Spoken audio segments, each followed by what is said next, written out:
আসসালামু আলাইকুম।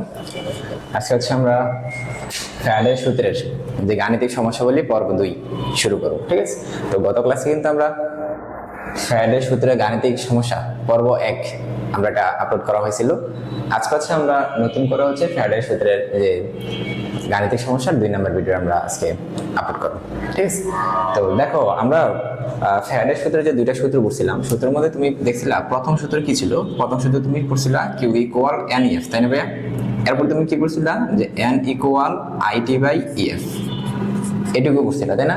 তো আমরা গত লেকচারে কিন্তু এই সূত্র দিয়ে আমাদের ম্যাথমেটিক্যাল প্রবলেমগুলো সলভ করেছিলাম, যে কিউ ইকুয়াল এন ইএফ এই সূত্র দিয়ে আমরা ম্যাথমেটিক্যাল যে প্রবলেমগুলো সবগুলো কিন্তু আমরা গত লেকচারে কভার করছিলাম। আজকে আমরা এই যে N equal IT by EF, এই সূত্র দিয়ে আজকে আমরা ম্যাথমেটিক্যাল প্রবলেমগুলো সলভ করার চেষ্টা করব। ঠিক আছে, তো দেখো এগুলো করার আগে আমাদের কি কি জিনিস লাগবে একটু দেখো ভাইয়া। এই যে এন, আমরা এন এর ক্ষেত্রে তোমরা জানো কিনা, তোমরা ইন্টারে পড়ো অবশ্যই জানার কথা যে এন মানে কি বলতো? মূল সংখ্যা।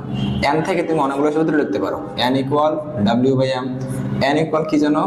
এন বাই এন এ বলতে এখানে অ্যাবসলিউট সংখ্যা। তারপরে তুমি পড়ছো বি লিটার এককে, আর এখানে কি বলতো? 22.4। এটা কখন? এটা যখন এসটিপিতে থাকে, তাই না? যখন এটা এসটিপিতে থাকবে তখন আমরা এটা ইউজ করি। আর যখন এনটিপি সেম কথা। আর যদি এরকমটা হয়, লিটার এককে হবে 24.789। হ্যাঁ, আর এটা মাথায় রাখবে, এটা কখন? এটা হচ্ছে এসএটিপিতে। কখন বলতো ভাইয়া? এটা হচ্ছে এসএটিপিতে। যখন এসটিপির কথা বলবে তখন আমরা এই যে বি বাই 22.4 বসাবো, যখন এসএটিপি বলবে তখন আমরা 24.789 বসাবো। ঠিক আছে, আচ্ছা। এছাড়াও আমরা একটু আগে পড়ে আসছি যে এন ইকুয়াল একটা সূত্র পড়ছি, বলতো কি? আইটি বাই ইএফ, তাই না? এই সূত্রটা পড়ে আসছি, একটু আগে দেখলাম। আর এছাড়াও আমরা আরেকটা সূত্র এখানে লিখতে পারি, সেটা হচ্ছে এস ইন্টু বি। এস বলতে কি বলতো? আমরা এস বলতে হচ্ছে ঘনমাত্রা, বি বলতে আয়তন, অবশ্যই লিটার একক হতে হবে। ওকে, তো এই এন এর সবগুলো সূত্র কিন্তু এখানে। তাহলে এখান থেকে যে কোনো টাইপের ম্যাথ আসতে পারে, তাই না? এই সূত্র দিয়ে আমরা আজকে প্রবলেমগুলো সলভ করার চেষ্টা করব। ঠিক আছে, তো আমরা শুরু করি। দেখো